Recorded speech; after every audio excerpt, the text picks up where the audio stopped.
رحمۃ اللہ وبرکاتہ۔ بسم اللہ الرحمن الرحیم، الحمد للہ رب العالمین، والصلاة والسلام علی رسول الامین وعلی آلہ وصحبہ اجمعین، اما بعد۔ آج بتاریخ 8 فروری 2025 بروز سنیچر،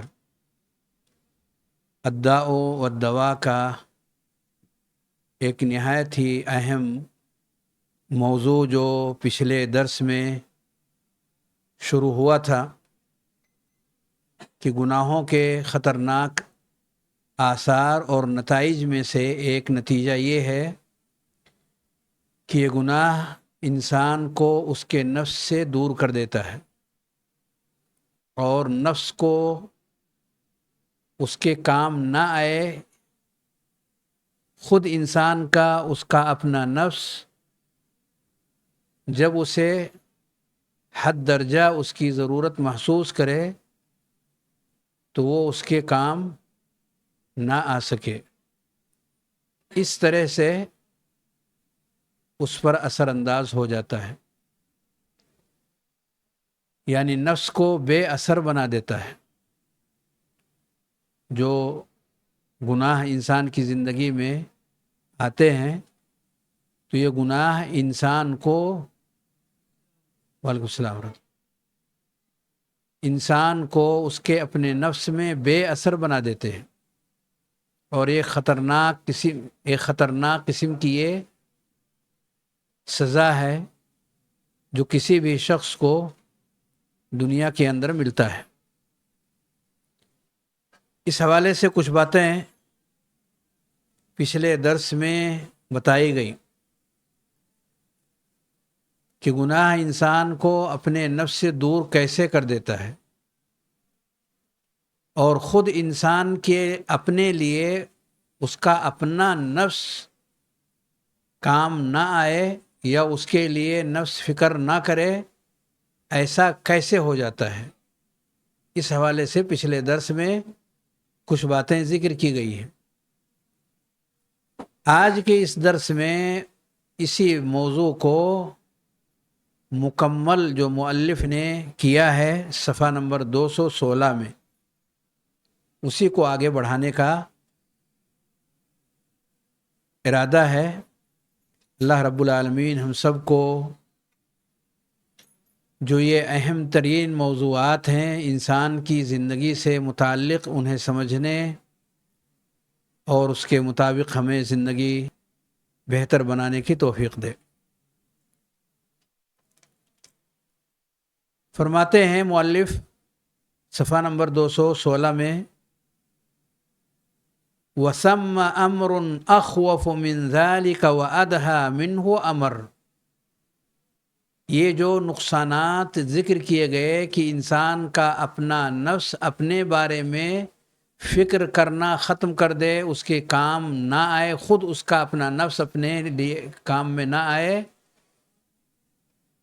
اسی سلسلے کا ایک خطرناک قسم کا معاملہ اس کی زندگی میں تب آتا ہے، اور وہ بہت ہی زیادہ خوفناک ہے، بہت ہی زیادہ عبرتناک بھی ہے۔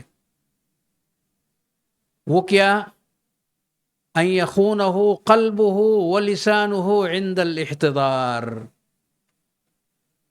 کہ جب انسان موت کے آخری یعنی زندگی کے آخری لمحات میں ہو، موت سے قریب ہو، جس کو ہم جھانکنے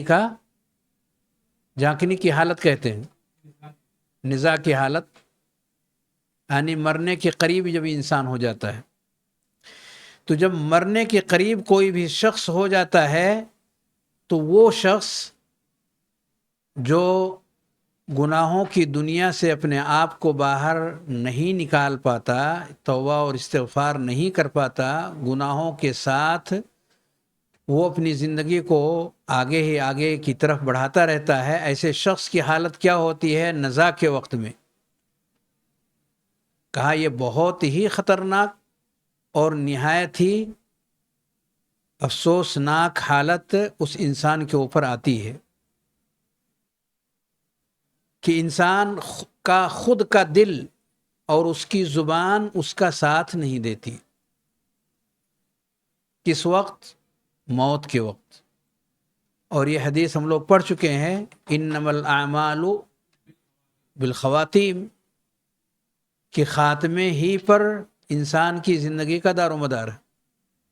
خاتمہ خیر کے ساتھ ہو رہا ہے یا خاتمہ شر کے ساتھ ہو رہا ہے. تو کہا ایسا انسان جو گناہوں سے اپنی زندگی کو لت پت کر لیتا ہے، اس کا خاتمہ نہایت ہی خطرے کی حالت سے گزرتا ہے، اور اس کا دل اور اس کی زبان اس کا ساتھ نہیں دیتا. زبان پر یہ کلمات جاری نہیں ہوتے. دل اب جسم کے دیگر اعضاء اور جوارح کو یہ کام کرنے کی اجازت نہیں دیتا. فربما تعذر علیہ النطق بالشہادہ، وہ ادا بھی کرنا چاہے تو زبان پر وہ چیز ادا نہیں ہوتی. ایسے وہ اگر کلمہ شہادت کلمہ توحید اگر اپنی زبان پر لانا بھی چاہے تو اس کے لیے کافی مشکل ہو جاتا ہے. اور یہ بات صرف کہنے سننے کی حد تک نہیں، یہ مشاہد اور ملموس بھی ہے. اسے دیکھا جا سکتا ہے، اور لوگوں نے دیکھا بھی ہے، سنا بھی ہے، پایا بھی ہے. بہت سارے ایسے لوگ جو نزا کے حالت میں ہیں اور انہیں کلمہ پڑھنے کی بات ان کے سامنے لائی گئی، ان سے کہا گیا، لیکن وہ آخری لمحات میں اپنی زبان پر کلمات کو جاری نہ کر سکے. بعض لوگوں سے کہا گیا قل لا الہ الا اللہ فقال لا استطيع ان اقولها. جب ان سے کہا گیا کہ آپ کلمہ پڑھیے تو کیا بولتے ہیں جواب میں؟ ہائے افسوس، میں کوشش کر رہا ہوں لیکن زبان پر وہ کلمہ جاری ہمارے بس میں نہیں. یہ کلمہ زبان پر لانا ہمارے بس میں نہیں. ایک روایت ہے، بہت مشہور روایت، کہ اگر کوئی شخص نزا کی حالت میں ہو تو جو موجود زندہ افراد ہیں ان کا حق بنتا ہے کہ اسے یاد دلائیں. کیا چیز؟ لقنوا موتاکم لا الہ الا اللہ. لقنوا موتاکم لا الہ الا اللہ، کہ اپنے مردوں کو لا الہ الا اللہ کی تلقین کرو. کیا معنی ہے تلقین کرو؟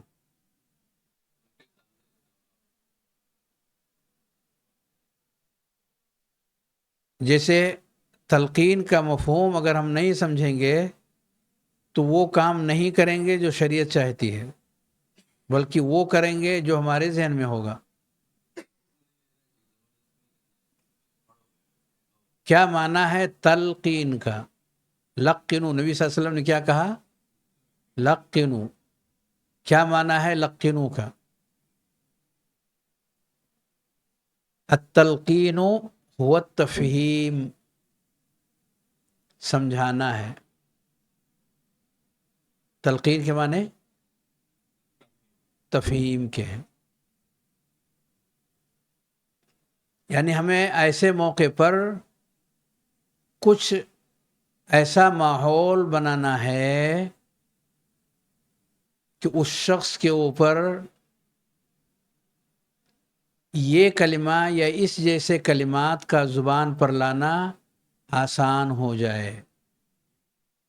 ایسا ماحول انسان اس موقع پر بنائے کہ ماحول اتنا پیارا ہو کہ اس کے لیے مقصود تک پہنچ جانا نہایت ہی آسان ہو جائے. سمجھ لینا اس کے لیے سہل ہو جائے. وہ سمجھ سکے کہ لوگ ہم سے کیا چاہتے ہیں، جھنجھلاہٹ کا شکار نہ ہو. کیونکہ جو انسان مصیبت میں رہتا ہے، دکھ اور تکلیف کی حالت سے گزرتا ہے، تو اس کی سب سے بڑی چاہت کیا رہتی ہے؟ پہلے یہ جاننا ضروری ہے. جو انسان دکھ اور تکلیف کی حالت میں رہتا ہے، اس کی سب سے بڑی چاہت کیا ہوتی ہے؟ وہ یہ چاہتا ہے کہ ایسی چیزیں ہمارے آس پاس میں نہ ہوں جس کے سننے سے کان کو اور دل کو دکھ پہنچے. عام طور پر سائلنٹ حالت مریضوں کے لیے زیادہ خوشگوار اور بہتر ہوا کرتی ہے. اس لیے آپ دیکھیں گے العنایہ المرکزہ، کیا اس کو بولیں گے؟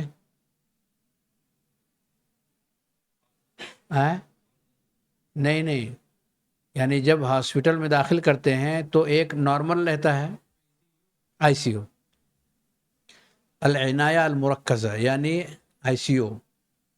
جب اس کے اندر مریض کو لے جاتے ہیں تو کیا وہاں دو لوگوں کو بٹھا دیتے ہیں کہ آپ خوب بات چیت کرو ان کے ساتھ؟ وہاں باہر کے لوگوں کو آنے کی اجازت مختصر وقت کے لیے دیتے ہیں، اور ایسا ماحول وہاں پر رہے کہ بہت آہستہ آہستہ لوگ اپنے مریض کے ساتھ ڈسکسنگ کر لیں، اس مریض کو بھی دیگر مریضوں کو بھی کوئی دکھ اور تکلیف ان کے آنے جانے سے نہ ہونے پائے. یہ ہاسپٹل والوں کی ایک بہت بڑی کوشش ہوتی ہے، اور یہ کوشش اس مرض کے حساب سے زیادہ مفید ہے. جو مرض اس مریض کو آئی ہوئی ہے، تو اس سے بھی خطرناک قسم کی حالت اس شخص کی ہے جو موت کے منہ میں داخل ہو رہا ہے. لوگ ایسے موقع پر اپنے جذبات کو کنٹرول میں نہیں لاتے، چیخو پکار کرتے ہیں. وہ مریض کے حق میں بہت ہی نقصان دہ ہوتی ہے. اس عالم میں وہ اس کوشش میں رہے گا کہ آپ پہلے چپ ہو جائیے، ہم کو سکون لینے دیجئے، پر وہ کہہ نہیں سکتا. اب ایسی سچویشن میں ہے کہ وہ بول نہیں سکتا. وہ اس سے کہیں زیادہ خطرناک حالت کے اندر سے گزر رہا ہے. جب آئی سی یو کے اندر آپ جا کر کے زور زور سے بات نہیں کر سکتے، زیادہ دیر تک سما خراشی نہیں کر سکتے، تو یہ تو اس سے بھی بڑا آئی سی یو ہے. لیکن وہاں پر ہم جیسے لوگ جب پہنچتے ہیں تو اپنی ساری چھپی ہوئی محبتوں کو اپنی زور زور کی آوازوں کے ذریعے سے، چیخ و پکار کے ذریعے سے، رونے اور دھونے کی کیفیت کے ذریعے سے اسی کے سامنے خوب ظاہر کرنے کی کوشش سے کنٹرول نہیں کرتے اپنے آپ پر کہ وہ کام اس وقت کیجئے جو مریض کے حق میں زیادہ نفع بخش ہو. ہمارے حق میں کیا نفع بخش ہے اس پر ہم زور دیتے ہیں، یعنی زندہ لوگوں کے حق میں ایک دوسرے کو گلے لگیں گے، خوب روئیں گے، خوب چیخیں گے، اور نہ معلوم کیا کیا صورتحال ہر جگہ اور ہر علاقے کے اعتبار سے مختلف ہوا کرتی ہے. یاد رکھیے یہ سب چیزیں مریض کے حق میں فائدہ مند نہیں ہیں. اگر چاہتے ہیں کہ وہ کچھ خیر کی چیز آخری وقت میں کر لے تو اس کا آپ ساتھ دیجیے. کیسے ساتھ دیں گے؟ خیر کی چیزوں کو سمجھنے کے لیے اسے سکون چاہیے. خیر کی چیزوں کو سمجھنے کے لیے جتنا مریض کو سکون آپ دے لے جائیں، اتنا ہی زیادہ امکان ہے کہ خیر اس کی زبان پر اور اس کے دل کے دروازے تک پہنچ سکے. یہ اگر کوشش کر لے جائیں جو زندہ افراد ہیں تو بہت بڑا کرم ہوگا ان کا ان مریضوں پر جو موت کے منہ کے اندر پہنچ چکے ہیں. اگر بہت زیادہ رونے دھونے کی طبیعت چاہتی ہے تو وہاں سے باہر نکل جائے اور باہر جا کر کے خوب رو دھو کر کے پھر آرام سے اندر آ جائے. جب وہ تسلی ہو جائے ان کو کہ اب ہم کنٹرول میں آ گئے ہیں، کوئی بھی چیز وہاں ہم مریض کی موافقت کے اعتبار سے ہی اپنی زبان یا اپنے حالات کو کریں گے، تب جا کر کے وہاں ایسا معاملہ کریں. یہ خیر سائڈ کی چیز تھی جو میں نے یہاں ذکر کر دیا، لیکن نبی کریم صلی اللہ علیہ وسلم نے تلقین کی بات کہی ہے تو تلقین کا معنی ہے تفہیم کے، تلقین کا معنی ہے تفہیم کے، صورت حال کو ہم خود سمجھ سکیں اور سمجھا بھی سکیں، ایسا ماحول ہو۔ کبھی کبھی اشاروں میں بھی وہ سب چیزیں سمجھنے اور سمجھانے کی آ جاتی ہیں، وہی کافی ہو جاتا ہے، یعنی زبان سے یہ کلمات الحمدللہ لا الہ الا اللہ کافی ہو جاتی ہے۔ جتنا سائلنٹ موڈ میں رہ کر کے، خاموش ہو کر کے، اور کچھ ایسا وہ دے کر کے کہ جس سے وہ تنگ آنے کے بجائے، حاضرین کی حاضری سے تنگ آنے کے بجائے، زحمت سمجھنے کے بجائے وہ ان کے لیے باعث رحمت بن سکیں، ایسی صورتحال کا وہاں پہ بنانا ضروری ہے تاکہ وہ حق کو سمجھ سکے، حق کا ادراک بھی کر سکے، اس کی طرف پلٹنے والا مزاج بھی اس کا کسی حد تک بن سکے، یہ ہمارا ساتھ دینا ہوا۔ تو آخری دم میں وہ بہت زیادہ کمزور ہو جاتا ہے، بہت زیادہ مشکلات کا شکار ہو جاتا ہے، جسمانی اعتبار سے بالکل تھک ہار کر کے چکنا چور ہو جاتا ہے، کچھ بھی وہ حرکت کرنے سے عاجز اور قاصر رہتا ہے۔ ایسے مشکل ترین حالات میں ہماری ذمہ داری بنتی ہے کہ اسے زیادہ سے زیادہ اسے سہارا دیں، کیونکہ اس وقت شیطان اپنے پورے لاؤ لشکر کے ساتھ وہ آخری ضرب، آخری چوٹ مارنے کے لیے وہ بالکل ریڈی ہوتا ہے۔ وہ طرح طرح کے وسوسے، طرح طرح کے خیالات، طرح طرح کی چیزیں اس کے ذہن و دماغ کے اندر ڈالنے اور اس پر اس کو کھینچ کر کے لانے کی پوری کوششیں اس کی طرف سے ہوتی ہیں۔ ہمارا کام کیا ہو؟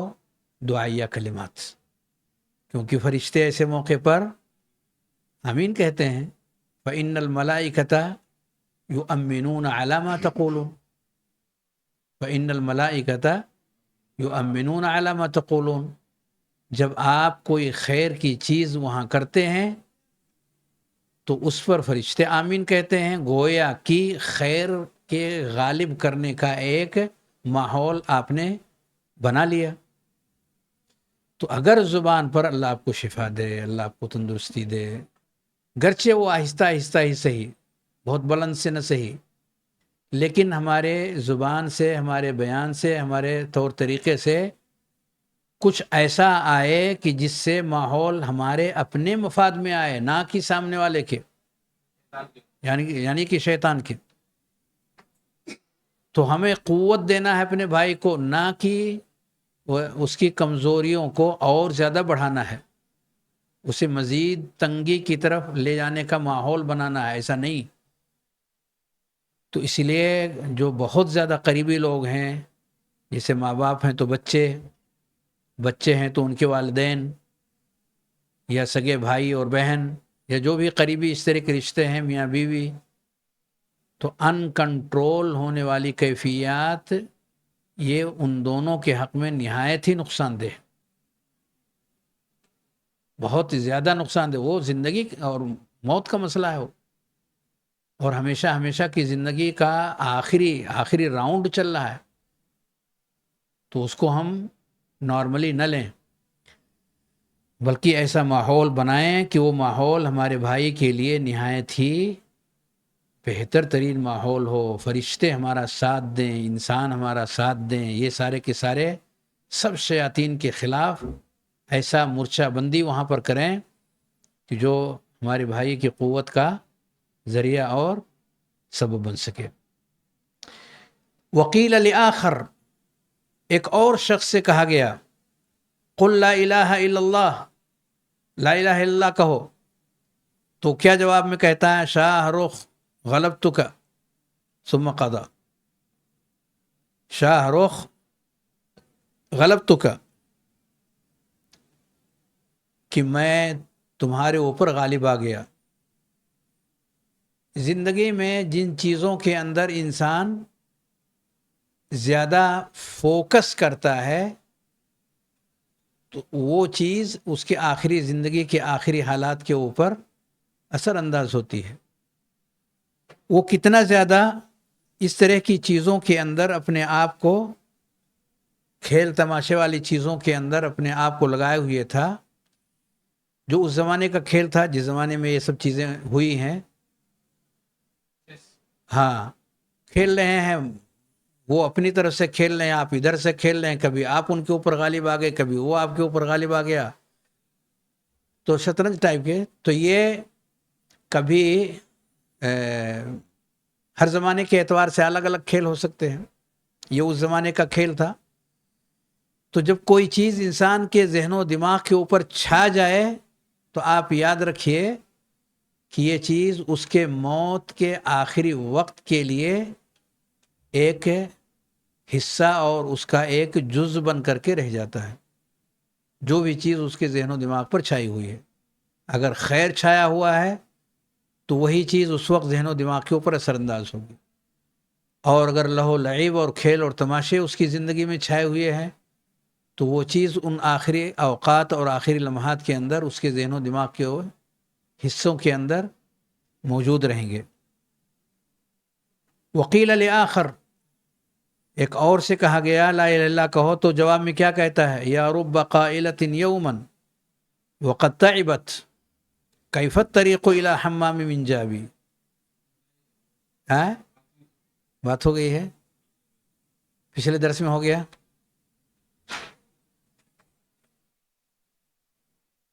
تو یہ سارے حالات کا جن کا یہاں پہ ذکر کیا گیا ہے، یہ پچھلے درس کے اندر ان ساری باتوں کے تعلق سے چرچا اور تذکرہ آیا کہ مشکل ترین حالات کے اندر کیسے گناہ انسان کو بے یار و مددگار کر دیتا ہے اور وہ خاتمہ اس کا خیر کے اوپر نہیں ہوتا۔ اب آئیے 218 صفحہ پہ۔ نہیں پڑھے ہیں؟ اچھا، تو 217 میں کئی ایک مثالیں مؤلف نے یہاں نقل کی۔ ایک اور سے کہا گیا قل لا الہ الا اللہ فجعل یہدی بالغنا ویقول تان تن تنا تن تان تن۔ جب کہا گیا کہ لا الہ الا اللہ کہو تو وہ گانے اور باجے کی چیزیں جو اس کی زندگی کے اندر چلتی تھی، جس میں وہ اپنے اوقات کو اس میں صرف کرتا رہتا تھا، آخری اوقات میں لا الہ الا اللہ زبان پر لانے کے بجائے وہی گنگناہٹ جس کا مؤلف نے یہاں اپنے حساب سے تذکرہ کیا ہے، تاننا تن تنا تن، تو اس طرح کی چیزیں جو اس زمانے کی تھی، آج کے دور میں نہ معلوم کتنی طرح کی چیزیں ایسی لوگوں کے بیچ میں آ چکی ہیں اور لوگ اس کے عاشق ہو چکے ہیں، اور ان کی زبان پر الحمد شریف کم اور یہ تن تناتن زیادہ جاری اور ساری رہتا ہے۔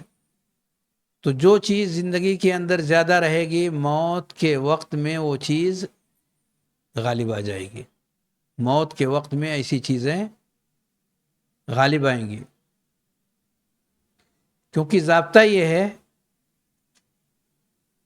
کہ جب انسان اپنے دل کے حوالے کسی چیز کو کر دیتا ہے، دل کے حوالے کسی چیز کو کر دیتا ہے، تو دل کے اندر کی جو جگہ ہے وہ جگہ ایسی چیزوں کو ایکسیپٹ کر لیتی ہے، وہ خیر ہو یا شر ہو۔ تو جب اس کی دلچسپی اس طرح کے لہو لعب والی چیزوں کے ساتھ جڑ گئی ہے تو دل کا اتنا حصہ ایسی چیزوں کے اندر محفوظ ہو گیا، ایسی چیزوں کو اس نے کور کر لیا، دل کے اتنے حصے کو۔ کبھی کبھار مکمل دل کے اوپر اچھا جاتا ہے، کبھی آدھے دل کے اوپر، اور کبھی کچھ کم کبھی کچھ زیادہ. تو جیسی اس کی چاہتے رہیں گی، جیسی اس کی خواہشیں رہیں گی، جیسی اس کا شوق اور اس کی دلچسپی رہے گی، ان دنیاوی چیزوں کے حوالے سے دل کے جتنے حصے پر ان کا غلبہ رہے گا، موت کے وقت میں غلبہ اسی کا ہوگا جس کا زندگی میں دل کے اوپر غلبہ ہے. اگر قرآن کا غلبہ ہے، قرآن سننے کا، سنانے کا، پڑھنے کا، بالکل وہ انسان ہمیشہ کچھ نہ کچھ سننا چاہتا ہے، کچھ نہ کچھ پڑھنا چاہتا ہے، کلمات ذکر کو اپنی زبان پہ لانا چاہتا ہے، اٹھتے بیٹھتے چلتے پھرتے، تو گویا کہ غلبہ اس کی زندگی میں ان ساری چیزوں کا ہے. تو مرتے وقت بھی انہی ساری چیزوں کا غلبہ اس کی زبان اور اس کے دل پر رہے گا. اور اگر زندگی میں غلبہ گانے اور باجے کا رہا، اور ان کے اور ان کے اشعار کا رہا، ان کے اور ان کے نظم کا رہا، کبھی یہ فحش ہوتے ہیں اور کبھی لایعنی قسم کے ہوتے ہیں، تو یہ ساری چیزیں خیر کی جگہ لے لیتی ہیں اور وہ غالب آ جاتی ہیں، اور موت کے وقت انہی کی حکومت اس انسان کے دل کے اوپر ہوتی ہے. اس لیے زبان اس دل کے تابع ہو جاتا ہے. خواب میں بھی وہی ہوتا ہے. بالکل خواب میں اصل میں یہ کہہ سکتے ہیں کہ 3 شکلیں ہوتی ہیں. کچھ فرشتے کی طرف سے بھی آتی ہیں، اور کچھ جو انسان کی زندگی میں معاملات چل رہے ہیں کبھی وہ آ جاتی ہیں، کبھی کچھ شیطان کی طرف سے آ جاتی ہیں. لیکن موت کے وقت میں یقینی طور پر ایک ہی چیز آتی ہے. جس کا زندگی میں غلبہ ہوتا ہے، موت کے وقت میں بھی اسی کا غلبہ آ جاتا ہے، کوئی چاہے یا نہ چاہے. یہ رب کریم کا نظام ہے. یعنی یہ ایسا نہیں ہے کہ بلا کسی سسٹم کے یہ چیزیں سامنے آ رہی ہیں. سسٹم یہی ہے. دل پر حکومت زندگی میں کس کی رہی ہے؟ قرآن کی رہی ہے، نماز کی رہی ہے، خیر کی رہی ہے، یا شر و فساد کی رہی ہے، فتنوں کی رہی ہے، اور ان لایعنی چیزوں کی رہی ہے جو زندگی کے اندر اس کے موجود تھی. تو دل پر جس کی حکومت رہے گی، موت کے وقت میں وہی غالب رہے گا. ایک اور مثال مؤلف نے یہاں ذکر کیا. جب اس سے کہا گیا کلمہ پڑھنے کے لیے تو کہہ رہا ہے وما ينفعنی ما تقول. اس کے پڑھنے سے کیا ہوگا؟ بھئی اگر پڑھ بھی لوں تو کیا ہونے والا؟ یہ زندگی کا فوٹو کاپی ہے موت کے وقت، مختصر فوٹو کاپی. یعنی زندگی میں جو چیزیں اس کی چل رہی تھیں، موت کے وقت میں مختصر میں وہ ایک چھوٹی سی سین آ جاتی ہے. وَلَمْ أَدَعْ مَعْصِيَةً إِلَّا رَكِبْتُهَا. اب کیا ہوگا؟ میں نے کوئی بھی ایسا گناہ جو میری زندگی میں ہو سکتا تھا، میں نے اس کو چھوڑا ہی نہیں. میں گناہ پہ گناہ کرتا رہا اور اس سے کبھی باز آنے کی سوچا ہی نہیں. اب اس سے کیا ہوگا؟ اور انہی حالات کے اندر وہ دنیا سے کوچ کر گیا. ایک اور شخص سے کہا گیا تو کہتا ہے وما یغنی عنی. اس کے کہنے سے یا اس کے پڑھ لینے سے ہمارا کیا فائدہ ہونے والا ہے؟ وما اعرف انی صلیت للہ صلاۃ. اور مجھے نہیں معلوم کہ میں نے کبھی رب کو راضی کرنے کے لیے ایک نماز بھی پڑھی ہو. تو زبان پر جو چیزیں جاری ہو رہی ہیں وہ بے مطلب نہیں ہے. حقیقت زندگی کا خلاصہ ہے. وہ انسان کی زندگی کا دکھاوے کے لیے خیر کا کام کیا یا رب کی رضا کے لیے کیا،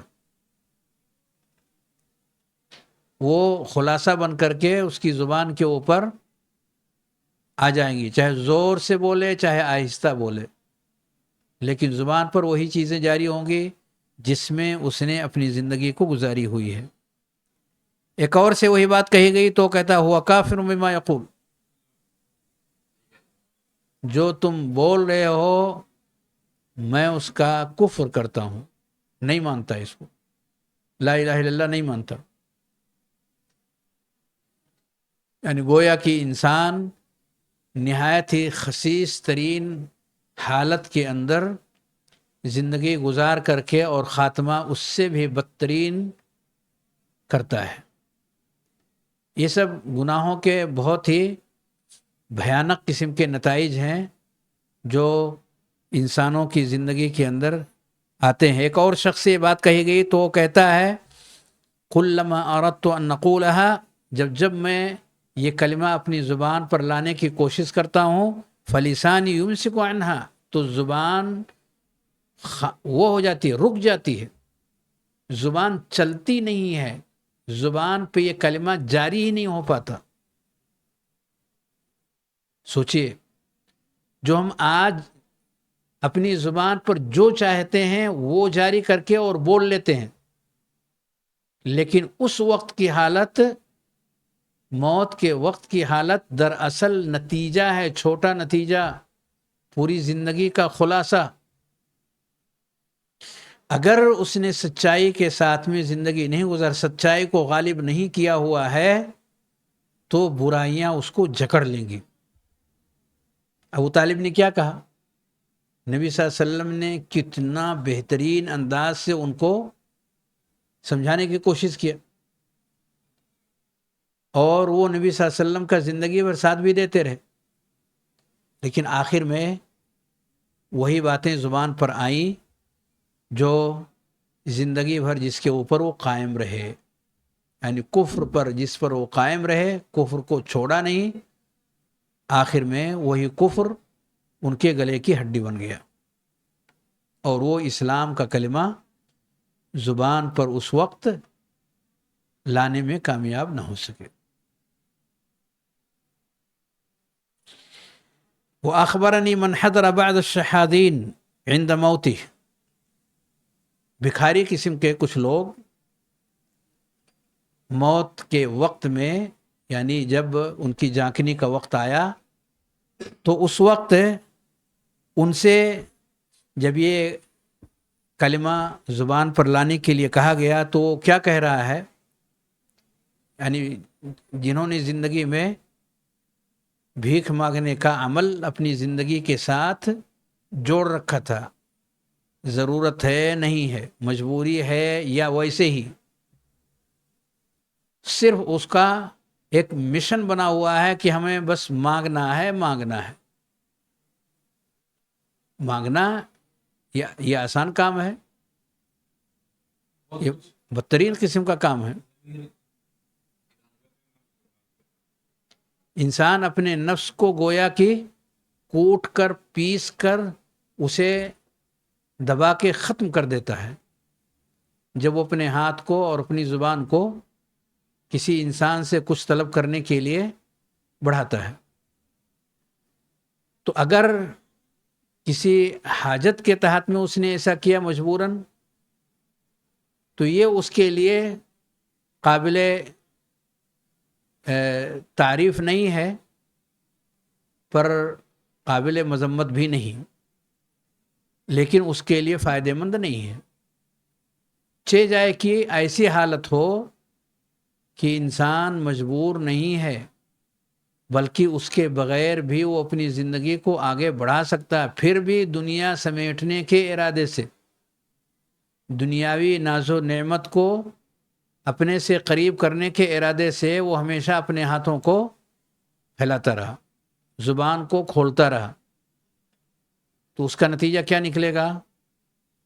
اس کے ذہن و دماغ کے اوپر وہی چیز غالب رہے گی، زندگی بھر غالب رہی تو موت کے وقت بھی وہی غالب رہے گی۔ فجعل یقول للہ فلسن، للہ فلسن، اللہ کے واسطے کچھ دے دو، اللہ کے واسطے کچھ دے دو، زندگی بھر جو مانگتا رہا۔ فلس کے معنی پیسہ، ہاں فلوس بولتے نہیں، ایک انداز ہے ہر زمانے کے لوگوں کے بولنے کا، آواز لگانے کا۔ تو ایک انسان ہے کہ پھنسا ہوا ہے، مجبور ہے، ایسے میں بھی بہت سارے لوگ اپنی زبان کو کنٹرول رکھتے ہیں۔ ایک واقعہ میں چھوٹا سا سناتا ہوں اپنے کچھ بڑے لوگوں کا۔ 4 بڑی شخصیات ایک ہی نام کے، 4 بڑی شخصیات ایک ہی نام کی، کون ہے وہ؟ ہاں چاروں محدث جو محمد تھے، احسنت، چاروں کا نام محمد سے شروع ہوتا تھا، چاروں کا نام کس سے شروع ہوتا تھا؟ محمد سے۔ ان میں ایک نام ہے محمد ابن جریر الطبری، مشہور مفسر ہیں، سب سے قدیم ترین تفسیر ہے اور سب سے معتمد زبردست سلفی تفسیر ہے۔ دوسرا نام ہے محمد ابن خزیمہ، صحیح ابن خزیمہ جن کے نام سے مشہور ہے۔ تیسرا نام ہے محمد ابن نصر المروزی، بخاری کے شیخ۔ یہ محمد ابن نصر المروزی یہ نیچے درجے کے ہیں، امام بخاری دوسری صدی ہجری کے ہیں اور یہ لوگ تیسری صدی ہجری کے ہیں۔ محمد ابن نصر المروزی مختصر قیام اللیل کے مؤلف ہیں، اس طرح کی کچھ کتابیں ہیں جو انہوں نے لکھی ہیں، بڑے محدثین میں سے ان کا شمار ہے۔ اور چوتھا نام ہے جو بہت زیادہ مشہور نہیں ہے لیکن اہل علم کے درمیان ان کی بھی شہرت ہے، محمد ابن ہارون الرویانی۔ یہ 4 جن کا نام کس سے شروع ہوتا تھا؟ یہ لوگ طلب علم کے راستے میں تھے، ہاں طلب علم کے راستے میں تھے، ایک ساتھ تھے اور حالات ان کے حق میں نہیں تھے۔ آہستہ آہستہ ان کے پاس راشن کے لیے، کھانے کے لیے جو چیزیں موجود تھیں وہ سب ختم ہو گئی۔ ایک دن گزر گیا کھانے کے لیے کچھ نہیں، 2 دن گزر گیا کھانے کے لیے کچھ نہیں، 3 دن گزر گیا کھانے کے لیے کچھ نہیں، بھوک سے حالت خراب ہے۔ قرآن اندازی ان کے درمیان کی گئی۔ قرآن اندازی سمجھتے ہیں؟ بھئی چاروں میں سے کسی سے کہا جائے کہ آپ ذرا یہ ذمہ داری لے لیں تو پیچھے ہٹیں گے، لیکن قرآن اندازی کیا جائے یعنی نام نکالا جائے تو جس کا نام نکلے گا اس سے ذمہ داری دی جائے گی۔ تو ایک شرعی طریقہ ہے قرآن اندازی کا۔ نبی کریم صلی اللہ علیہ وسلم جب سفر کرتے تھے تو اپنی بیویوں کے درمیان قرآن اندازی کرتے تھے، یعنی ان کے نام کو جو 9 تھیں کسی ایک کو لے کر کے نکلنا ہے تو جس کا نام نکلے گا ان کو لے کر کے آپ سفر پہ جاتے تھے، تو کسی کو اختلاف کرنے کی کوئی گنجائش نہیں بچتی تھی۔ تو ایسے حالات میں قرآن اندازی کی جاتی ہے۔ یونس علیہ السلام کو قرآن اندازی جب کیا گیا تو انہی کا نام نکلا، اس لیے ان کو سمندر میں پانی میں ڈال دیا گیا۔ یہ قرآن اندازی ہے۔ تو قرآن اندازی کی گئی تو نام نکلا کس کا؟ نہیں ابن خزیمہ کا، ابن خزیمہ کا نام نکلا۔ ابن خزیمہ رحمۃ اللہ علیہ جب ان کا نام نکلا تو یہ کیسے لوگ تھے اس سے اندازہ کر سکتے ہیں کہ ان کی ضمیر کتنی زیادہ عزت نفس کے، حالانکہ بھوکے بہت تھے، سارے کے سارے پریشان ہو گئے بھوک سے، دم نہیں ہے۔ ایک دن بھوکے رہ کر کے دیکھیں، شام کے ٹائم افطاری میں کیا کتنا انتظار شدید ہوتا ہے، اور وہ لوگ تو دن رات محنت کرنے والے اور بڑی مشکل سے چند چیزیں کھا کر کے اور پورا دن گزارنے والے، ایک دن بھوکا 2 دن بھوکا۔ اب یہ حالت ان کی جب خراب ہو گئی، ان کا نام نکلا تو انہوں نے کہا ہمیں تھوڑی سی مہلت دیں۔ یہ تھا کہ شہر میں جائیں اور کہیں سے بھی کسی سے بھی کچھ کہہ سن کر کے یا کچھ معاملہ جو بھی آپ کر سکتے ہوں، ہمارے لیے کھانے کی کوئی تدبیر کرے، کھانے کی تدبیر کرنی تھی۔ ظاہر سی بات ہے اپنی حالت کا ذکر کرنا، اسی لیے اگر آپ کے سامنے یا کسی کے سامنے کوئی اپنی مشکل بیان کر کے آپ سے کچھ مدد چاہتا ہے، جو ہو سکتا ہے کر دیجئے۔ گرچہ آپ میں جھوٹے اور سچے دونوں طرح کے لوگ آتے ہیں، لیکن انہیں یوں ٹھکرانے والا کام نہ کیجیے. ہو سکتا ہے کہ ایک نارمل انسان کی شکل میں کوئی ابن خزیمہ ہو. نہیں ہو سکتا؟ ہو سکتا ہے وہ دکھ رہا ہو نارمل، لیکن وہ نارمل انسان نہ ہو. وہ بہت عظیم انسان ہو لیکن پھنسا ہوا ہو، مصیبت کا مارا ہوا انسان ہو. نہیں کہہ سکتے. اور رب کا نام جب بیچ میں آ گیا تو بہت عظیم ذات ہے. جو ممکن ہو سکتا ہے وہ آپ کر گزریں. ممکن ہے آپ کے خلوص نیت کی برکت سے اس انسان کے اوپر اگر وہ غلط بھی ہے تو اس کے بہترین اثرات آ جائیں، جیسا کہ نبی صلی اللہ علیہ وسلم کے زمانے میں ایک مرتبہ ہوا تھا. نہیں ہوا کہ آج ایک چور کو صدقہ دیا گیا، آج ایک چور کو، ایک زانیہ کو صدقہ دیا گیا، تیسرا ایک مالدار کو، شرابی نہیں، ایک مالدار شخص. تو مالدار شخص کو تو صدقے کی ضرورت نہیں، لیکن دینے والے کے اندر جو خلوص تھا، نبی کریم صلی اللہ علیہ وسلم نے ذکر کیا کہ ہو سکتا ہے کہ اس کے خلوص کی بنیاد پر جنہیں بھی دیا گیا اور وہ غلط قسم کے لوگ تھے، یعنی غلط ہاتھوں میں ایک خیر پہنچا ہوا ہے، وہ اس کے مستحق نہیں تھے، تو اس کی وجہ سے وہ خیر کی طرف پلٹنے والے بن جائے. ان کی ضمیر انہیں جھجوڑ دے اور وہیں سے وہ یو ٹرن لے لیں اور ان کے سمجھ میں آنے لگے کہ کام تو یہ ہمارا بھی یہی ہونا چاہیے، طریقہ یہی صحیح ہے. اور ہوا وہی الحمدللہ. اور بہت سارا ہو بھی سکتا ہے، ہم جانتے نہیں ہیں. تو جب انہوں نے کہا کہ ہمیں کچھ مہلت دیں، یعنی لوگوں کے بیچ میں نکلنا، اپنے مسائل کا ذکر کرنا اور ان سے کھانے اور پینے اور اپنی ضرورت کی چیزوں کو پیش کرنا، یہ بہت شاق اور بہت بھاری ان کے اوپر گزر رہا تھا. اس لیے انہوں نے مہلت مانگی اور اس مہلت کے بیچ میں وضو بنا کر کے 2 رکعت انہوں نے نماز پڑھنے کی شروعات کی. ظاہر ہے کہ جب کسی مصیبت میں انسان پھنستا ہے تو مصیبت میں سب سے زیادہ کس سے دعائی دیتا ہے؟ اللہ کی دعائی دیتا ہے.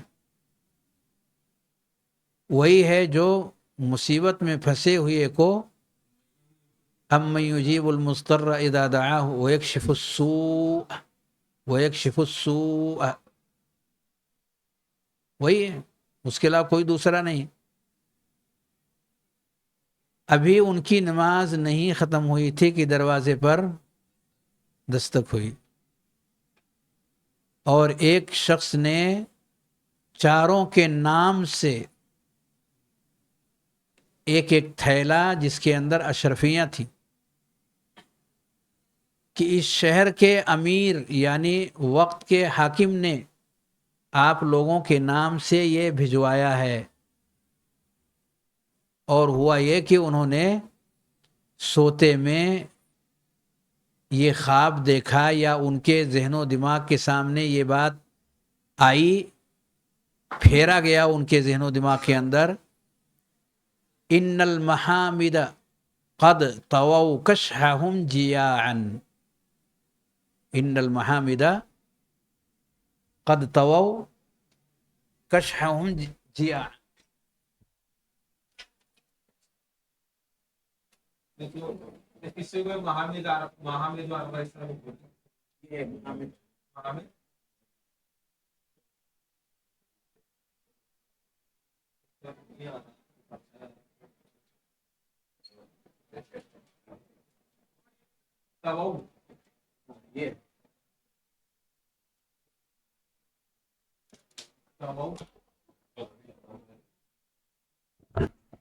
کشحهم جیاعا،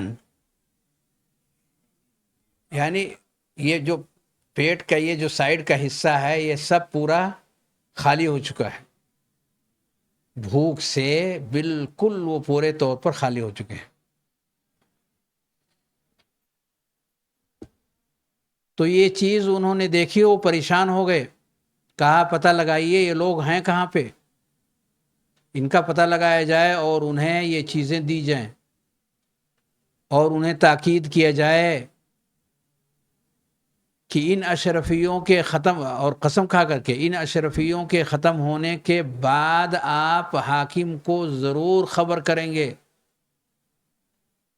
کہ آپ کے پاس کا جو زاد راہ تھا، یعنی یہ اشرفیاں وہ سب ختم ہو چکی ہیں، آپ ضرور آگے اطلاع دیں گے امیر کو۔ یہ چاروں محامد، محمد ابن جریر الطبری، دوسرا نام محمد ابن اسحاق ابن خزیمہ، محمد ابن خزیمہ، اور محمد ابن ہارون،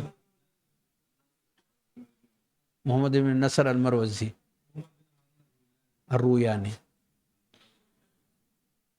انہی کے نام سے ہے مسند الرویانی، کتاب چھپی ہے مسند الرویانی۔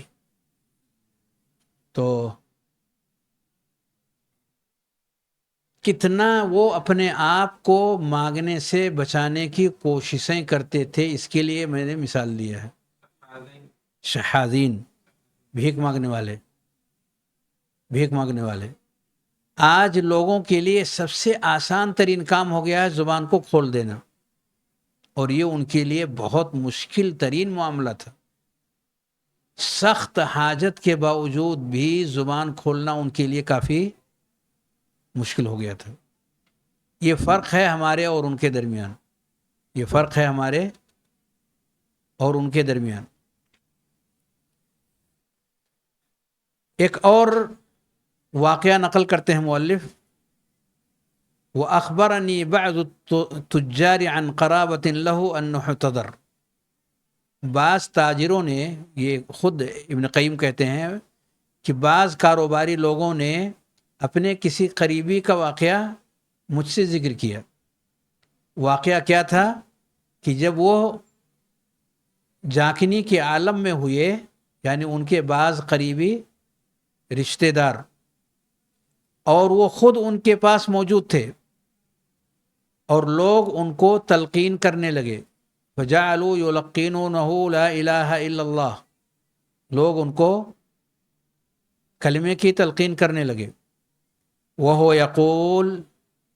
یقول، اور وہ شخص جواب میں ان کے لا الہ الا اللہ کے جواب میں زبان سے جو کہہ رہا تھا، هذه القطعة رخیصہ، یہ جو سامان ہے یہ بہت سستا ہے، هذه مشترى جید، یہ بہت اچھا سامان ہے، هذه کذا، یہ ایسا اور ایسا ہے، حتی قضا، یہاں تک کہ وہ موت کے حوالے ہو گیا، لا الہ الا اللہ کہنے کی توفیق نہیں ہو پائی۔ کیا وہ کسی گناہ کے دلدل میں پھنسا ہوا تھا؟ ایک ایسے کام جسے شریعت نے جائز قرار دیا، جس کو کاروبار ہم کہتے ہیں، ایسا کام جسے شریعت نے جائز قرار دیا ہوا ہے، لیکن اس جائز کے حدود ہیں، اس جائز کی حد ہے، اگر حد پار کرتے ہیں تو مصیبت بن جاتی ہے، اگر حد کراس کر جاتے ہیں تو وہی جائز چیز ہمارے لیے کیا بن جاتی؟ یعنی اگر یہ صورتحال آ جائے کہ یہ جائز چیزیں، یعنی جسے کاروبار ہم کہتے ہیں، یہ رب کریم کے فرائض کے راستے کی رکاوٹ بن گئی، نماز کا وقت ہو گیا لیکن کاروبار میں اتنے بزی کہ نماز پڑھنے کی فرصت نہ مل سکی،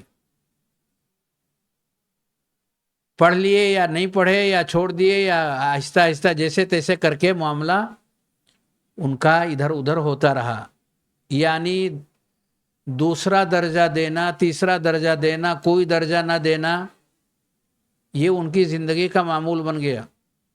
یہ نماز کی میں نے مثال دیا، قرآن رمضان آئے گا تو دیکھیں گے، فرصت کہاں، نہیں ٹائم ہے، بعد میں، غلبہ والی بات ہوتی ہے۔ میں غلبہ والی بات کہ بعض ایسی چیزیں جسے شریعت نے جائز قرار دیا ہے کرنے کے لیے، لیکن اتنا زیادہ انوال انسان اس کے اندر ہو گیا کہ جو مقصود زندگی چیزیں تھیں وہ ہی اس کی زندگی سے غائب ہو گئی.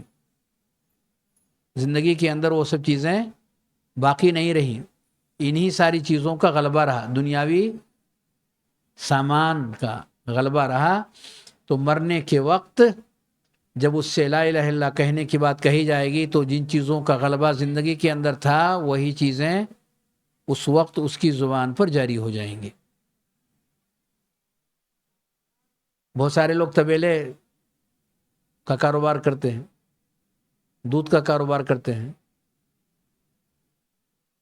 تو اس میں بھی بہت سارے کام رہتے ہیں. یا بہت سارے لوگ دکان کھولتے ہیں، دکان میں بہت سارے سامان ہوتے ہیں.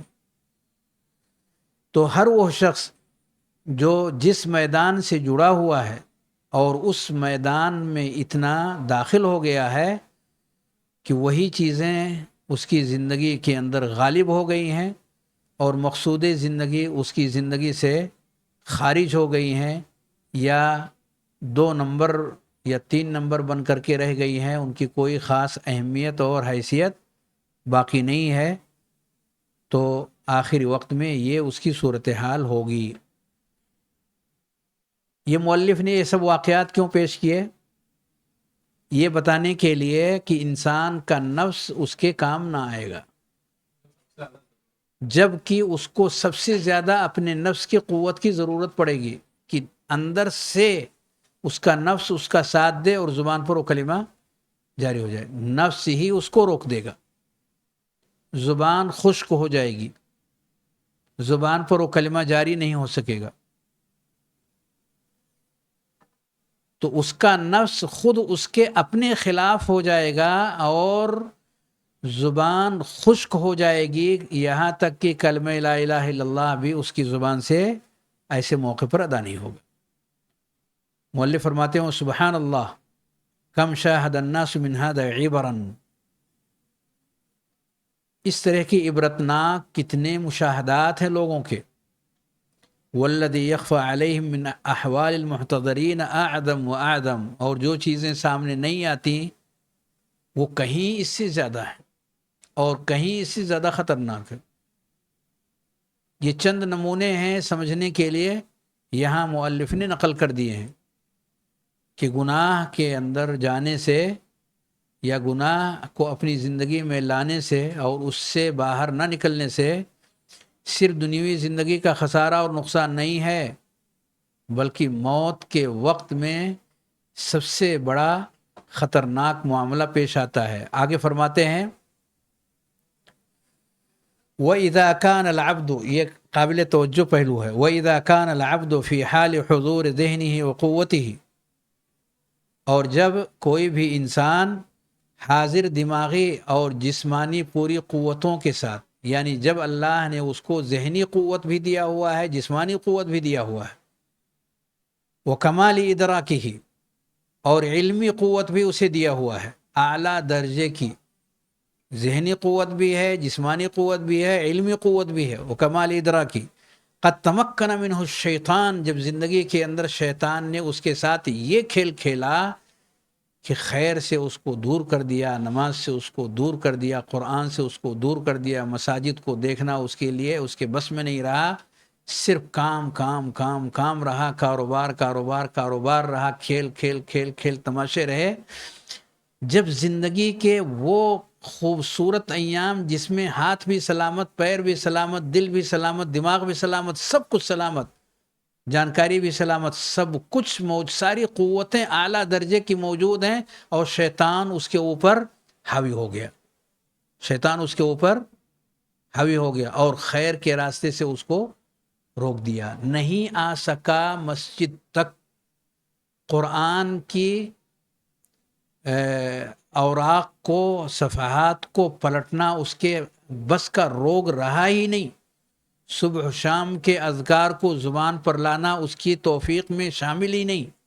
کوئی بھی چیز آئے گی کھانے پینے کی تو دایاں خالی ہے، پھر بھی بائیں سے پینا اور کھانا اس کا چالو اور شروع.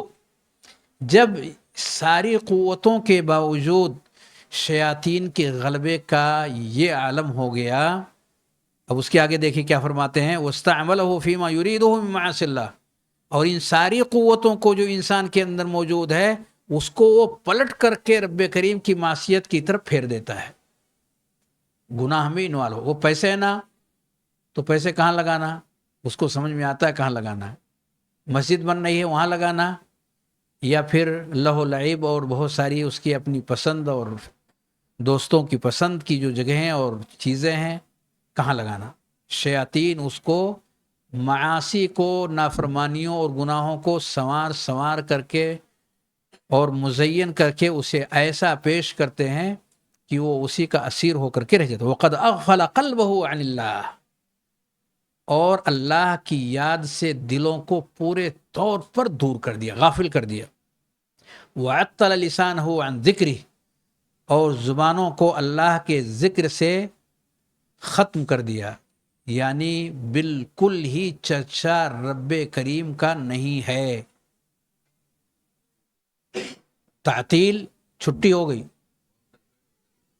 ہمارے یہاں بولتے ہیں نا ششماہی کی تعطیل، سالانہ تعطیل، چھٹی ہو گئی، چھٹی ہو گئی، رب کا نام نہیں آنا زبان پر، پورے طور پر الگ کر دیا۔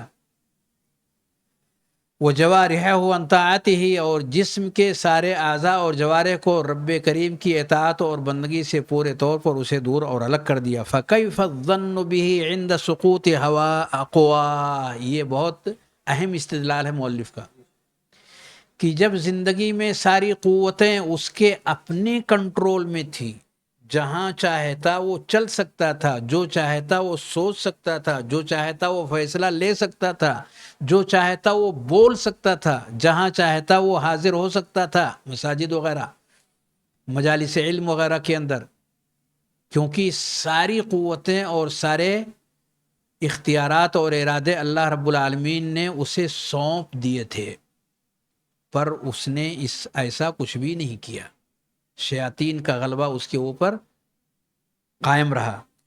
فَكَيْفَ الظَّنُّ بِهِ عِنْدَ سُقُوطِ أَقْوَاهِ، تو جب اس کی ساری قوتیں ڈل ہو گئی، ذہن بھی کام نہیں کر رہا، ہاتھ پیر سلامت نہیں رہ گئے، دل پورے طور پر اجڑ چکا ہے، یعنی ہر اعتبار سے ساری چیزیں اس کا ساتھ دینا چھوڑ چکی ہیں۔ واشتغال قلبه ونفسه بما هو فيه من الم النزع، اور صورتحال یہ ہے کہ دل اور نفس نہایت ہی مشکل ترین موت کے خطرناک قسم کی تکلیف کے عالم میں ہے۔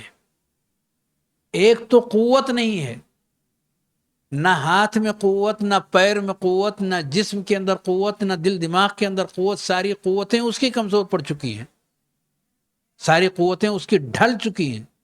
اور دوسری طرف تکلیف موت کی تکلیف، سکرات الموت، موت کے وقت کی تکلیف اور مصیبتیں اس وقت خطرناک شکل میں اس کے اوپر وارد ہو چکی ہیں، جو اس کے دل اور نفس کو پورے طور پر اس نے گھیرے میں لے رکھا ہے، اس مصیبت نے۔ کہہ رہے ہیں ایسے موقع پر اس انسان کی کیا حالت ہوگی، وہ انسان کی کیا حالت ہوگی، جبکہ اس کے بالمقابل وَجَمْعِ الشَّيْطَانِ لَهُ كُلَّ قُوَّتِهِ وَهِمَّتِهِ وَحَشْدِهِ عَلَيْهِ بِجَمِيعِ مَا يَقْدِرُ عَلَيْهِ، شیطان اس کے بالمقابل اپنی ساری قوتوں کو، اپنے سارے ہمت و حوصلوں کو، اور اپنے سارے لشکر اور پاور کو، جو کچھ بھی اس کے اختیار اور بس میں تھا، وہ لا کر کے اس کی گرد جال بنا کر کے اور اپنے گھیرے میں لے لیتا ہے۔ لِيَنَالَ مِنْهُ فُرْصَتَهُ، یہ موقع اس کے ہاتھ آیا ہوا ہے، وہ چھوڑنا نہیں چاہتا ہے، وہ اس کو، یہ اس کا شکار ہے، اس شکار کو وہ کسی بھی حال میں فوت نہیں ہونے دینا چاہتا ہے۔ فَإِنَّ ذَلِكَ آخِرُ الْعَمَلِ، کیونکہ انسان کی آخری لمحات کا یہ آخری عمل ہے، وہ آخری عمل کہیں رب کریم کی عبادت اور طاعت کی طرف نہ جانے پائے، شیطان اپنی پوری قوتوں کے ساتھ ایسا اس کے اوپر مسلط ہوگا کہ وہ کہہ دے گا ہوا علی ملت عبد المطلب، کہ وہ عبد المطلب کے دین پر ہے. ایسا اس کے اوپر فورس اور ذہن و دماغ کے اوپر وہ پریشر بنائے گا.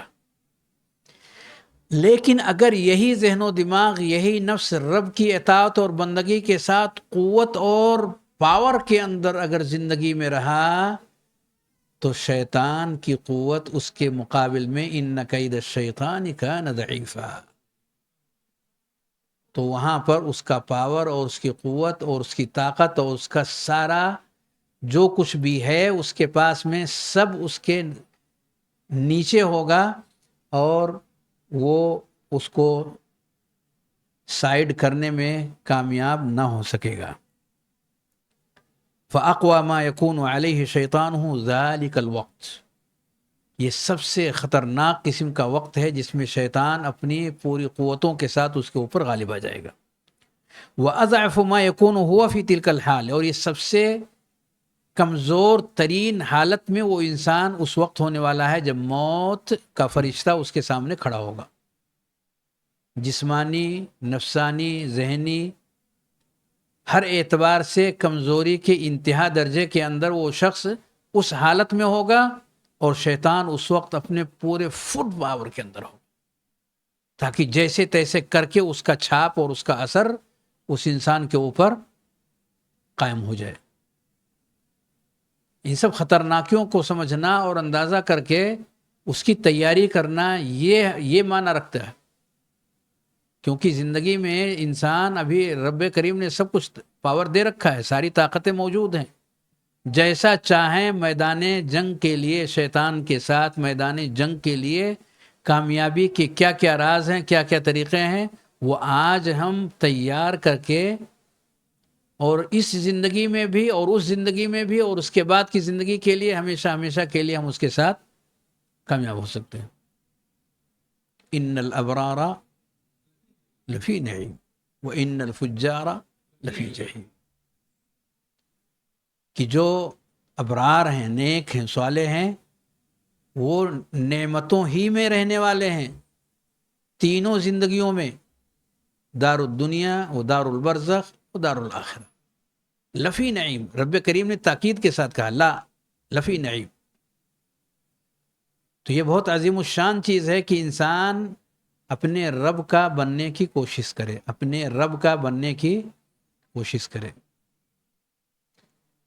ان عبادی لیس لک علیہم سلطان، پوری قوت، پوری سلطنت تم اگر اپنا مسخر کر کے کسی شخص کو ضائع کرنا اور برباد کرنا چاہو گے تو کر سکو گے سوائے اس کے جو رب کے ساتھ جڑ کر کے قوت قوی سے حاصل کر لیا ہے. اس کو اپنے تابع نہیں کر سکتے، اس کو زیر نہیں کر سکتے، کیونکہ اللہ رب العالمین کی طاقت اس کے ساتھ جڑی ہوئی ہے. نصرت اور مدد اسے ڈائریکٹ اللہ رب العالمین کی طرف سے مکمل طور پر حاصل ہو رہی ہے. واللہ یعصمک من الناس، واللہ یعصمک من الناس. اور جب رب کے پیغام کو اپنے دل تک، اپنے گھر والوں تک، دنیا والوں تک پہنچانے کا عزم اور حوصلہ لے کر کے ہم کھڑے ہیں تو حفاظت کرنا یہ رب کا کام ہے. اللہ یعصمک من الناس، اور اللہ لوگوں سے آپ کی حفاظت کرے گا. تو حفاظت میں رب کی طرف سے کوئی کمی نہیں ہوگی، بشرطے کہ ہم رب کا بندہ بننے کے جو اصول ہیں وہ ان قوت کے حالت میں کرنے کی کوشش کریں. کہتے ہیں فمن ترا یسلم علی ذلک، جب یہ صورتحال ہو کہ انسان کمزور ترین حالت میں آ گیا اور اس کا دشمن شیطان نہایت ہی قوت کے اعلیٰ ترین مقام میں ہے، تو اس کے اس چنگل سے کون شخص بچ سکتا ہے، اس کے اس حملے سے کون شخص اپنے آپ کو بچا سکتا ہے. فرماتے ہیں فَهُنَاكَ يُثَبِّتُ اللَّهُ الَّذِينَ آمَنُوا بِالْقَوْلِ الثَّابِتِ فِي الْحَيَاةِ الدُّنْيَا وَفِي الْآخِرَةِ وَيُضِلُّ اللَّهُ الظَّالِمِينَ وَيَفْعَلُ اللَّهُ مَا يَشَاءُ. اللہ ہی اہل ایمان کو ثابت قدم رکھے گا قول ثابت کے ساتھ. قول ثابت یعنی لا الہ الا اللہ، جو ہمیشہ ہمیشہ کے لیے ہے. ہمیشہ ہمیشہ کے لیے، قول ثابت، ایک ایسا قول جو کہ پاکیزہ ہے، رب کریم کے لیے ہے، جو ہمیشہ سے رہا ہے اور ہمیشہ رہے گا۔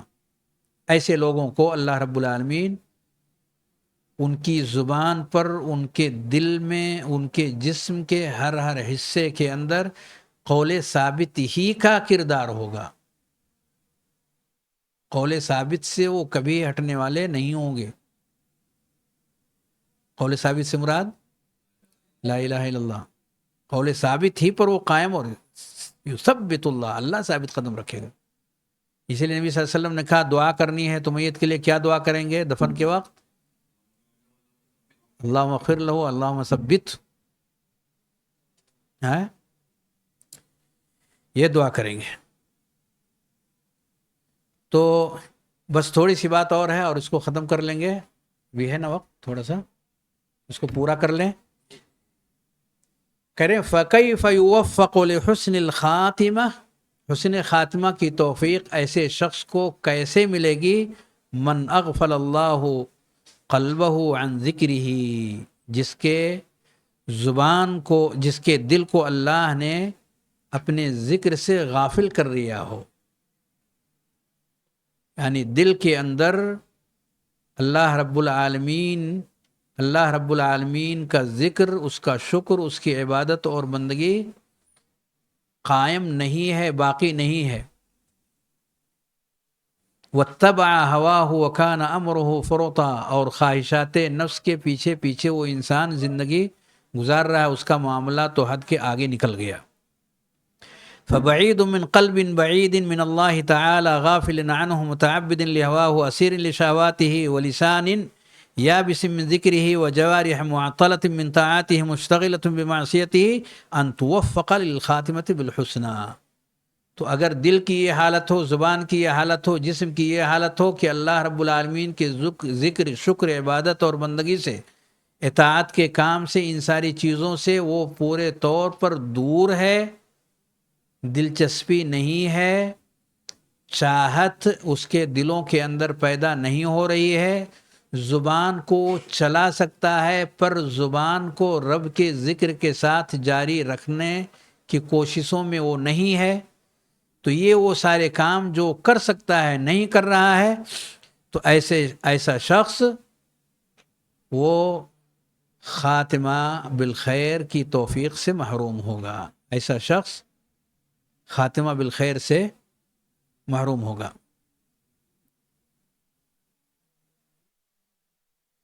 دیکھیے یہاں مؤلف نے چند اشعار پیش کیے ہیں، اور یہ اشعار تھوڑے خلاصہ ہیں دراصل جو باتیں گزری ہیں، اور اس سے پہلے یہ ذکر کیا کہ خاتمہ بالخیر کا خوف اچھے اور نیک اور صالح اور متقی لوگوں کے دل و دماغ پر اس قدر چھایا رہا کہ ان کی پیٹھیں ٹیڑھی ہو گئیں، وہ ٹوٹ پھوٹ کا شکار ہو گئے، یعنی اس قدر انہیں غم اور فکر ان حالات کی تھی۔ وَكَأَنَّ الْمُسِيئِينَ الظَّالِمِينَ قَدْ أَخَذُوا تَوْقِيعًا بِالْأَمَانِ، جو نیک اور صالح لوگ تھے وہ مارے ڈر کے کانپ رہے ہیں کہ کیا ہوگا، کہیں رب کی پکڑ میں آ گئے، کہیں ہمارا خاتمہ خیر کے بجائے کسی اور چیز کے ساتھ ہوا، وہ تو مارے ڈر کے کانپ رہے ہیں۔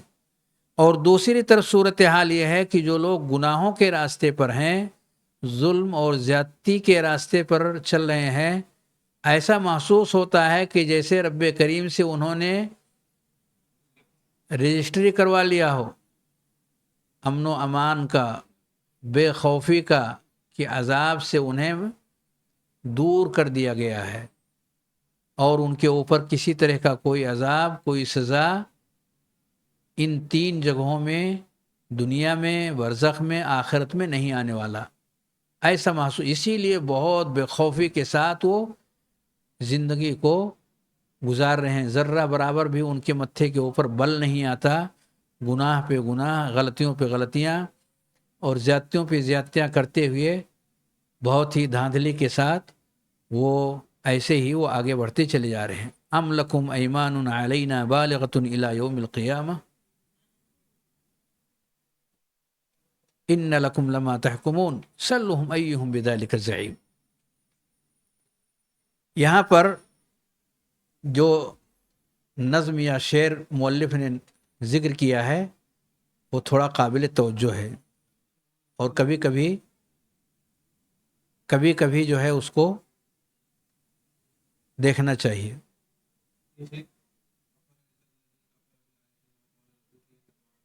مالم و ولد اطلع الغیب ام اتخذ عند الرحمن عہدا. تو اس معنی کی آیات قرآن میں بہت ہیں. جو مفہوم مؤلف نے ذکر کیا ہے کہ بے خوف کیوں ہو گیا انسان، گناہ کے ساتھ ساتھ خوف سے مارے ڈر کے اس کے دل کے اندر دہشت طاری رہنی چاہیے، کہیں پکڑ نہ ہو گیا، کہیں مارے نہ جائیں، کہیں چھت پھٹ کر کے زمین پھٹ کر کے ہم کو نگل نہ لے. ایسا ہوا ہے، زمین سے اٹھا کر کے کہیں آسمان سے پلٹ کر کے ان کو خطرناک قسم کی سزا میں اللہ رب العالمین مبتلا نہ کر دے، کہیں آگ کا گولا نہ اوپر برسا دے، کہیں سخت قسم کی ہوائیں، تیز تند آندھیاں جس کے اندر آگ ہو، جس کے اندر سخت قسم کی ٹھنڈک ہو، کہیں ان کے اوپر نہ چلا دے اور ٹھٹر ٹھٹر کر کے لوگ جان دے بیٹھیں، مر جائیں. تو اس طرح کے بہت سارے حالات ہیں جو انسان کے اوپر آ سکتے ہیں اور پچھلے زمانوں میں آتی رہی ہیں، اور قرآن مجید نے ان سب کا تذکرہ کیا ہوا ہے. پھر بھی انسان ان سے نصیحت لینے کے بجائے بے خوفی کے ساتھ اپنے دن اور رات کے اوقات کو یوں ہی گزار دیتا ہے جیسے کہ اللہ رب العالمین کے ساتھ اس کا کوئی معاہدہ ہو چکا ہے اور کوئی مسئلہ نہیں ہے اس کی زندگی میں. کہہ رہے ہیں یا آمنا مع قبیح الفعل منہ اہل اتاک توقیع امن انت تملکہ. یہ شعر ہے جو مؤلف نے یہاں نوٹ کیا ہے. یا آمنا مع قبیح الفعل منہ، یعنی برے کام کرنے کے ساتھ ساتھ بے خوفی کی زندگی گزارنے والے. اہل عطا کا توقیع امن انت تملکہ، کیا اللہ رب العالمین سے کسی رجسٹر پر دستخط لے لیا ہے کہ ہمیں ہماری ان کرتوتوں پر کوئی سزا نہیں ہوگی؟ کیوں اتنے بے خوف ہو کر کے تم زندگی گزار رہے ہو؟ جماعت شیئین امنا واتباع ہوا، تم نے دو مخالف چیزوں کو اپنی زندگی میں جمع کر رکھا ہے. گناہ، ایک تو بے خوفی کی زندگی، اور دوسرے شہوات نفس کی پیچھے پیچھے چلنے کی صفت تمہارے اندر. ھذا واحداہما فی المرء تہلکہ، دونوں میں سے ایک ہی چیز انسان کو برباد کرنے کے لیے کافی ہے. دونوں چیزیں نہ بھی جمع ہوتی، ایک ہی چیز ہوتی تو وہی تباہی کے لیے کافی تھی. چھ جائے کہ دونوں کو تم نے اپنے اندر جمع کر لیا. جبکہ والمحسنون علی درب المخاوف قد، جبکہ وہ لوگ جو اچھے کام کرنے والے ہیں، رب کے فرما بردار بندے ہیں، صوم و صلات کے پابند ہیں، وہ ڈرتے ہیں کہیں رب کریم کی پکڑ نہ آ جائے. والذین هم من خشیۃ ربہم مشفقون، والذین هم من خشیۃ ربہم مشفقون، جو اللہ رب العالمین کے خوف سے کانپ رہے ہیں. والذین یؤتون ما آتوا وقلوبهم وجلۃ انہم الی ربہم راجعون، جو اللہ کے راستے میں اپنے مال کو خرچ کرتے ہوئے ڈرتے ہیں کہ کہیں یہ رد نہ کر دی جائے، قبول نہ کیا جائے اللہ رب العالمین کے ہاں، اور یہ چیز ان کے لیے وبال جان بن جائے. تو اس بات کے خوف سے وہ کانپ رہے ہیں، ان کے دل کے اندر دہشت ہے. والمحسنون علی درب المخاوف، جو اچھے کام کرنے والے ہیں انہیں خوف ان کے دلوں کے اندر مختلف شکلوں میں آتا ہے. کہیں اگر ہماری اس غلطی پر پکڑ ہو گئی، اس گناہ پر پکڑ ہو گئی، یہ کمی اور کوتاہی جو ہماری زندگی ہوں گے، اپنی ساری کوتاہیاں ان آنکھوں سے نظر آنے لگیں گی. یہ وہ انسان ہوں گے جو دوسروں کی کوتاہیوں کے پیچھے نہیں پڑتے، ان کی نظریں اپنی کوتاہیوں کو آسانی کے ساتھ ڈھونڈ لیتی ہیں، اور جو لوگ دوسروں ہی کی کوتاہیوں کو ڈھونڈنے اور تلاش کرنے اور اسے لوگوں میں عام کرنے، سوشل میڈیا کا حصہ بنانے کی کوششوں میں رہتے ہیں، انہیں اپنی زندگی میں غلطیاں اور کوتاہیاں نظر نہیں آتی، اور یہ بہت خطرناک قسم کی صفت ہو جاتی ہے جو اس انسان کی زندگی کے لیے مہلک ہے، جسے دوسروں کی غلطیاں زیادہ سمجھ میں آنے لگیں اور اس کے پیچھے پڑنے میں اسے خوب حوصلہ ملے اور خوب مزہ آئے، جبکہ اس سے کہیں زیادہ خطرناک شکلیں اس کی اپنی زندگی کے اندر موجود ہوتی ہیں، پر اس طرف التفات اور توجہ نہیں ہوتی۔ اگر ایسی کوئی صفت کسی انسان کے اندر ہے تو اسے فوراً توبہ کرنا چاہیے اور اپنی صفت سے باز آنی چاہیے۔ بھائیوں کی غلطیوں کو لوگوں کے بیچ میں لانا یہ نصیحت نہیں، فضیحت ہے۔ بھائیوں کی غلطیوں اور کوتاہیوں کو لوگوں کے بیچ میں لانا یہ کیا ہے؟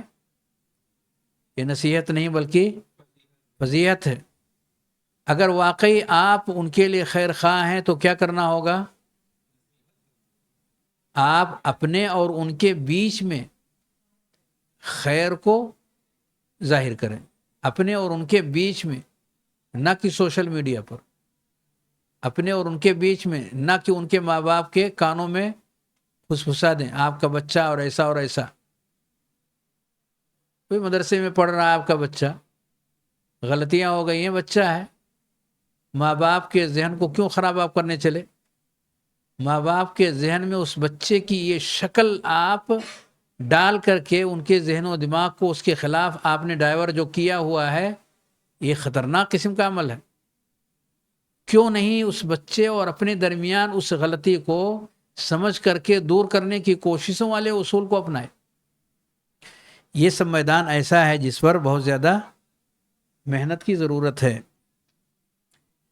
قد ساروا وذلک درب لست تسلکہ، یہ اچھے لوگ اس راستے پر چلے، اچھے اچھے کام کرنے والے راستے ڈر اور خوف کے ساتھ چلتے رہے، پر آپ کا سلسلہ اور آپ کا طریقہ ان صالحین اور نیک لوگوں کی طرح سے نہیں ہے، آپ ان کے راستے پر نہیں چل رہے، یعنی آپ یا تو اچھا کام نہیں کر رہے ہیں، یا اچھا کام کرنے کے ساتھ ساتھ اپنے دل کے اندر کے خوف کو آپ نے بیدار نہیں رکھا۔ ڈرنا چاہیے کہ کہیں یہ نیکی اللہ رب العالمین کے پسند کے مطابق اگر نہیں ہوئی تو کچھ کمی اور زیادتی اس کے اندر اگر آ گئی تو پھر ہمارا کیا حال ہوگا۔ اس لیے ہم فوراً استغفر اللہ استغفر اللہ استغفر اللہ، اس احساس اور کیفیت کے ساتھ۔ کیوں فوری طور پر ابراہیم اور اسماعیل علیہ السلام بڑے اچھے اور نیک کام کرتے ہوئے کہہ رہے ہیں ربنا تقبل، وَإِذْ يَرْفَعُ إِبْرَاهِيمُ الْقَوَاعِدَ مِنَ الْبَيْتِ وَإِسْمَاعِيلُ رَبَّنَا تَقَبَّلْ مِنَّا إِنَّكَ أَنْتَ السَّمِيعُ الْعَلِيمُ۔ اچھا کام کر رہے ہیں، مسجد بنا رہے ہیں، اور مسجد نہیں بلکہ ام المساجد بنا رہے ہیں، بیت اللہ بنا رہے ہیں، خانہ کعبہ بنا رہے ہیں، تمام مسلمانوں کا قبلہ بنا رہے ہیں، دنیا کا سب سے عظیم الشان کام کر رہے ہیں، اور پھر بھی ان کی زبان پر جو کلمہ جاری ہے، کیا یہ ہمارے لیے کافی نہیں ہے کہ اللہ تو قبول کر لے؟ یعنی یہ ہمارا انسانی عمل ہے جس میں کمی اور کوتاہی آ جانا، یہ انسانیت کے اعتبار سے بہت ممکن ہے، بہت کمیاں اور کوتاہیاں ہم سے ہو جاتی ہیں، اے اللہ تو معاف کر دے اور اسے قبول کر لے، یہ سبق ہے اس کے اندر۔ تو یہ اچھے اور نیک لوگوں کا طریقہ رہا ہے جس پر تم چل نہیں رہے ہو، تمہارا چلنے کا طریقہ ان نیک لوگوں کے چلنے سے بالکل الگ ہے، لست تسلکو سے مراد تم نہیں چلو، تم اس پر نہیں چل رہے ہو۔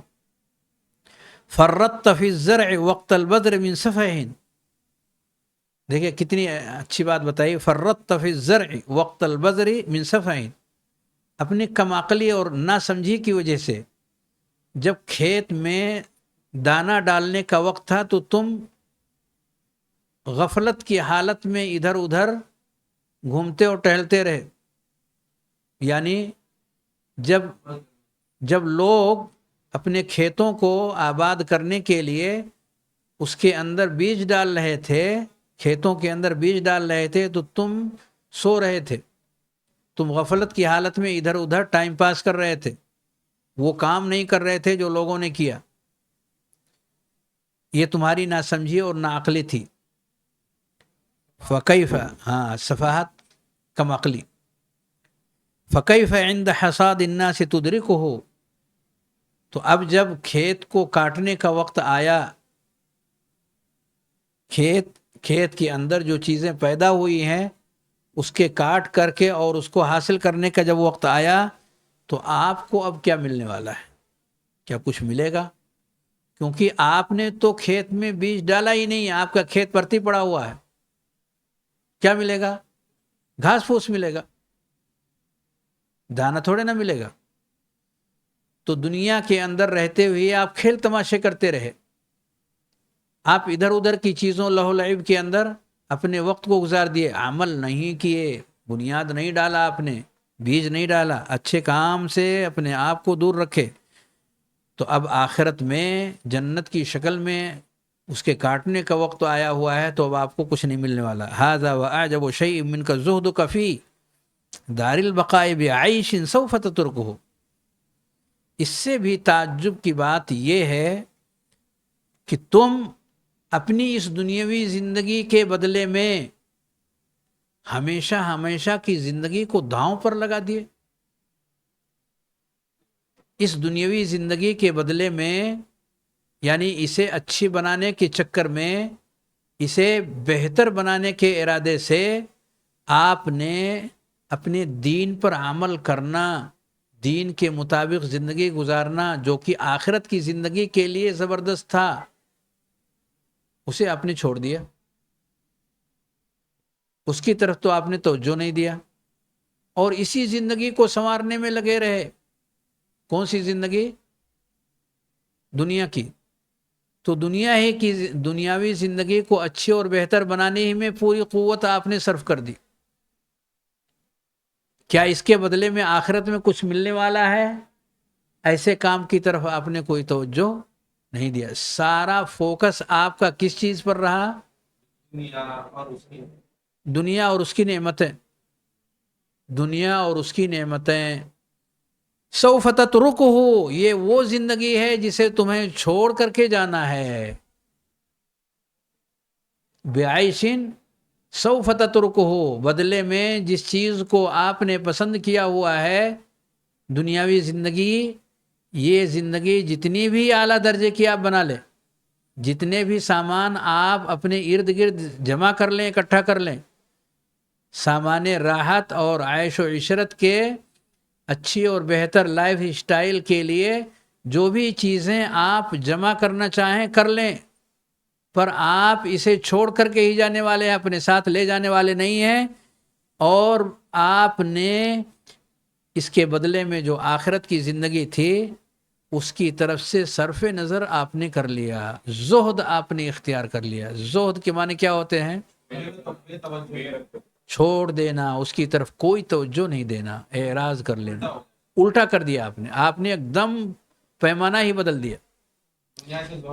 دنیا سے زہد ہونا تھا تو آخرت سے آپ نے زہد کر لیا. دنیا کی طرف توجہ کم کرنی تھی تو پوری توجہ دنیا کو دے دی. آخرت کی طرف پوری توجہ کرنی تھی تو اس کی طرف کوئی توجہ آپ نے نہ کیا، ایک دم الٹ پلٹ دیا. اسی لیے کہہ رہے ہیں یہ سب سے زیادہ تعجب والی بات ہے. سب سے زیادہ تعجب والی بات یہ ہے کہ آپ نے آخرت کی زندگی سے زہد اختیار کر لیا، یعنی اس سے اپنی توجہ ہٹا لی. آخرت سے دیکھا جائے گا، آپ جو کہہ رہے ہیں دیکھیں گے اس کو، کل سے دیکھیں گے، پرسوں سے، اگلے ہفتے سے دیکھیں گے، اگلا رمضان آئے گا تو پھر دیکھیں گے. وہ اگلا نہیں آتا. بعیش سوف تترکہ، یہ مؤلف نے ایک اور آخری سطر ہے اس باب کا. من السفیہ اذن، دیکھیں کتنی پتہ کی بات ہے. من السفیہ اذن باللہ انت یعنی کون بے عقل انسان ہے، کون بے عقل ہے؟ من السفیہ، کہہ رہے من السفیہ، کون بے عقل ہے جو عقل سے کام لے رہا ہے، دونوں میں سے کون ہے؟ من السفیہ ہو اذن باللہ، قسم کھا کر کہہ رہے ہیں کہ اللہ کے واسطے آپ اس بات کا فیصلہ کر کے اٹھیں کہ بے عقل انسان کون سا ہو سکتا ہے۔ انت آپ، ام المغبون فی البیع غبنا سوف یدرکہ، یا وہ انسان کہ جس نے سودا کو گھاٹے کے ساتھ، واضح گھاٹے کے ساتھ کیا، جو سودا کیا زندگی اور آخرت کا، دنیا اور آخرت سے، وہ گھاٹے کا سودا کر کے وہ آگے بڑھ گیا، اور گھاٹے کا یہ سودا آگے اس کو نظر آئے گا، اسے ملنے والا ہے۔ تو وہ انسان وہ کم عقل ہے، یا آپ جنہوں نے آخرت کو بنانے کے لیے دنیا کو لگا دیا؟ یہ ان اللہ اشترى من المؤمنین انفسهم واموالهم بان لهم الجنہ، آپ نے سودا ایسا کیا کہ دنیا کو سامان بنایا، آخرت کو مقصود بنایا، اور لوگوں نے اس کا الٹ کر دیا، آخرت کو سامان بنایا اور دنیا کو مقصد بنا لیا، یعنی اس کے راستے سے دنیا کے عیش و عشرت کا، دنیا کی زندگی اور لائف اسٹائل کو بہتر بنانے کے لیے انہوں نے الٹی چال چلی۔ تو کم عقل انسان کون ہوا؟ وہ جس نے دنیا کو آخرت پر ترجیح دے دیا، یہ دونوں میں سب سے زیادہ کم عقل انسان ہے۔ تو یہ ہے وہ خلاصہ جو اس باب میں مؤلف رحمہ اللہ نے پیش کیا کہ جب انسان گندگی کے راستے پہ آتا ہے، گناہ کی زندگی سے، گناہ سے اپنی زندگی کو لت پت کرتا ہے، اس سے باہر نہیں نکلتا، تو ایک بہت بڑا خسارہ اس کی زندگی میں یہ آتا ہے کہ وہ اپنے نفس سے ہاتھ دھو بیٹھتا ہے، نفس اس کے کام نہیں آتی، خاص طور سے جب اس کو انتہا درجے کی ضرورت اپنے نفس کی ہوتی ہے، وہ اس کے فائدے سے دور ہو جاتا ہے۔ اللہ ہم سب کو خیر کے ساتھ زندگی گزارنے کی توفیق بخشے، برائیوں سے بچائے، گناہوں سے بچائے، آخرت کی زندگی کو اللہ کامیاب زندگی بنائے۔ سبحانک اللہم و بحمدک۔